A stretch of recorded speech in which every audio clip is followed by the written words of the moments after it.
Senator Murray. Thank you very much, Chair Graham. Senator Schatz, welcome to your new role. I look forward to working with both of you.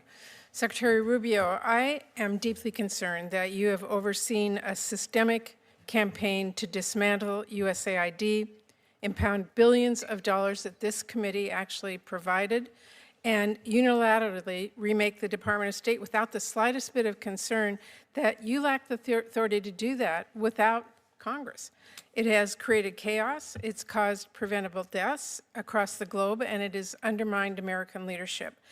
As Ranking Member Schatz noted, what you've done is outright illegal, a complete violation of bipartisan appropriation laws, the Impoundment Control Act, and the Anti-Deficiency Act.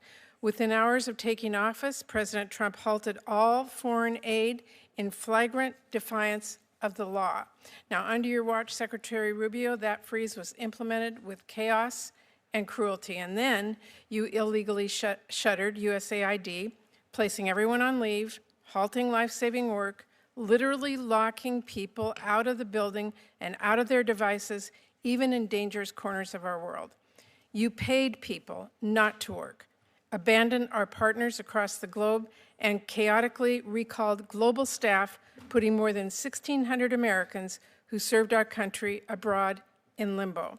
And when you shut down the USAID payment system, you even refused to pay for services provided before the illegal freeze. You fought all the way to the Supreme Court, against paying for services U.S. businesses already rendered with funding that Congress already provided. And I know you know, Mr. Secretary, but you lost. And I assume you need the reminder because to this day, you have not made all the payments that are required by our nation's highest court, and as a result, American companies continue to lay off American workers. Fellow patriots, welcome back to Conservative Chronicle, the place where truth, law, and liberty meet head-on with the nonsense of the radical left. If you love this country, respect our Constitution, and are tired of the Washington elite trampling over American values, you're in the right place. Today, we're breaking down an outrageous and frankly hypocritical exchange between Senator Patty Murray and Secretary Marco Rubio. Let's roll up our sleeves and get into it. So here's what went down. Senator Murray, in what can only be described as a partisan grandstanding performance, launched into a long-winded attack on Secretary Rubio, accusing him of everything from dismantling USAID, impounding funds, to causing global chaos. Chaos? Really? You want to talk chaos? How about open borders, runaway inflation, and drug cartels taking over towns? That's chaos. She accuses Rubio of being outright illegal. That's a strong accusation. But let me remind every red-blooded American watching, Marco Rubio is doing his job. He's cleaning up a broken, bloated, and bureaucratic mess that Washington has allowed to fester for decades. And guess what? He's doing it while protecting your tax dollars. And by the way, you do continue to lose in court, including just yesterday over your move to illegally replace the U.S. Institute of Peace Leadership, and in recent cases over international broadcasting. Now, eventually, Mr. Secretary, you sent Congress notice of your intent to collapse the USAID into state. Only you didn't consult with this committee. That's required by law. It came without justification, also required by law, and it came long after USAID was reduced to rubble. So sadly, disregard for our laws and values, to me, has sort of become a pattern of your tenor, revoking visas when someone writes an op-ed you don't like, or reaching a secret deal to use taxpayer dollars to jail U.S. residents in a notorious foreign prison, no due process, or pointlessly leaving food assistance to rot in storage. Actually, in Dubai, we now have 500 tons of high-energy biscuits that expire in July. They're bought, they're shipped, they're stored, all at taxpayer expense. But you've condemned them to waste, and that is one example of many. Now, another pattern that I'm deeply worried about is transparency. We have pressed you for information. Our staffs have sent you countless emails and briefing requests so we can do our job here. There are hundreds of unanswered requests and no effort to address them. And Mr. Secretary, that's got to change. Even your plan to reorganize the State Department came with no information on the 270 offices you are moving to eliminate, the proposed layoffs, or how USAID would be merged into state. I won't ask you whether impounding billions of dollars is legal. It is not.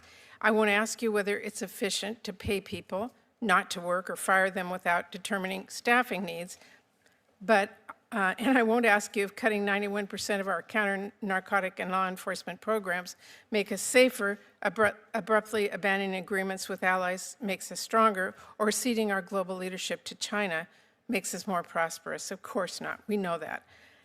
We have worked together for years in a bipartisan way to advance U.S. interests and fund those programs. So with respect to my colleagues, how long are we going to sit here and watch this silently? Are we going to roll over as Trump tramples our laws and undermines our U.S. leadership, burns down what we have spent decades building, and let millions of people across our globe suffer and die? Or are we going to stand up, push back, assert our constitutional power of the purse?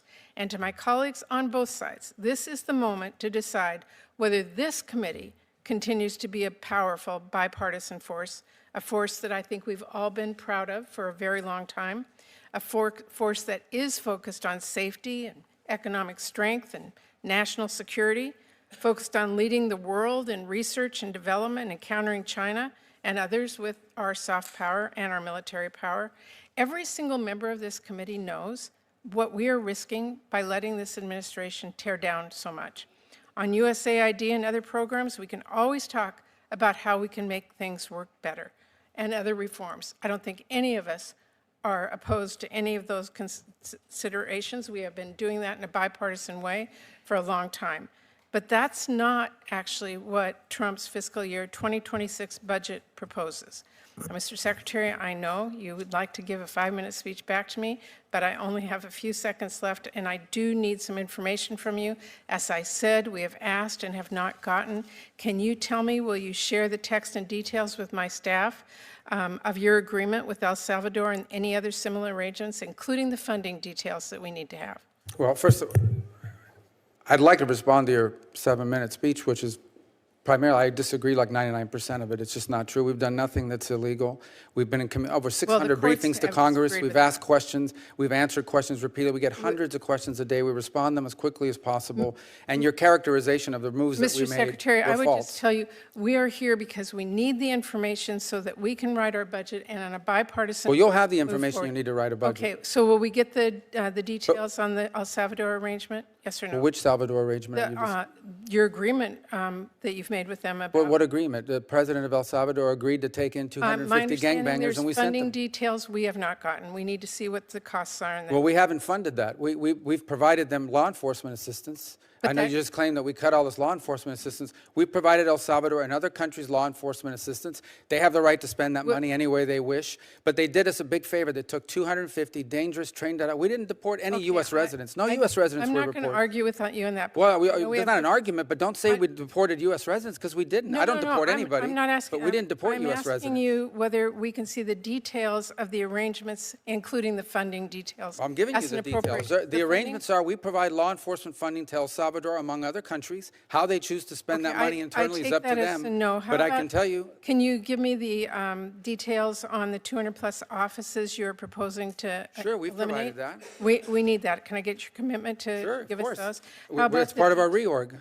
How about the details and justifications of your proposed rescissions from programs you claim are out of alignment with administration priorities? Are we going to get the details of that, funding priorities? On rescissions and impoundment and things of this nature, that's obviously an OMB function, and I would talk to them about that in regard to what's going to go on with that money. I can tell you the contracts we canceled, and I can list to you the contracts we canceled and the rationale why, because I went through them myself. Can you get those to us like today? So the contracts? Yes, and the funding arrangements that you've made. That's what I'm asking for. Funding arrangements with who? For any of the rescissions, for any of the funding, for any of the multiple congressional directives that you have given out, so that we as an appropriations committee can make our funding decisions. Sure, you're going to have all that information when you put together a budget. Thank you. I enjoyed that. Now, Patty Murray talks about billions being withheld. Yes, because for far too long, foreign aid has become a money pit, bleeding hardworking Americans dry to fund wasteful programs overseas. How many bridges, roads, schools, and food pantries here at home could we build with that money? Instead, we're shipping high-energy biscuits to Dubai that expire before they're even used. What a joke. Look, nobody is saying humanitarian aid isn't important, but accountability matters. And what Secretary Rubio is doing is demanding just that. He didn't lock people out of buildings for fun. He put a halt on programs that were either ineffective or in direct contradiction to America's interests. And when the courts ruled on payments, fine, he accepted it. That's called the rule of law, something the left only respects when it's convenient. Senator Murray says we're ceding global leadership to China. Funny, that didn't seem to bother the Democrats when they pushed for green energy dependency on Chinese rare earth minerals, or when they watched as the CCP infiltrate our universities, farmland, and TikTok their way into our kids' minds. Spare us the crocodile tears, Senator. She also blasts Rubio for working with El Salvador to take in 250 gang members. Are we seriously complaining about removing violent criminals from our streets and holding countries accountable? Because if that's wrong, then I don't want to be right. This is what leadership looks like. Let me tell you what's really happening here. The Democrats are angry that someone finally has the guts to challenge the status quo. They hate it when a Republican doesn't bend the knee. They scream about transparency while ignoring Hunter Biden's laptop, the DOJ targeting parents at school boards, and the weaponization of our institutions. Oh, we're standing up, Senator. We're standing up for the American worker, the American taxpayer, and our constitutional power of the purse. You don't get to cry foul because someone finally told you no to your globalist spending spree. So here's my message to Secretary Marco Rubio. Keep going. Don't apologize for putting America first. Don't apologize for cutting the fat, draining the swamp, and demanding results. The left is terrified because they know they can't win a battle of facts. All they have left is outrage, courtroom drama, and media spin. And to my fellow Americans watching, this is why elections matter. This is why we vote. Because it takes men and women with backbone to stand in the face of political theater and say, enough. Thanks for watching. If you stand for faith, freedom, and flag, smash that like button. Subscribe for more. And don't forget to share this with every patriot you know. God bless you. God bless Secretary Rubio. And God bless these United States of America.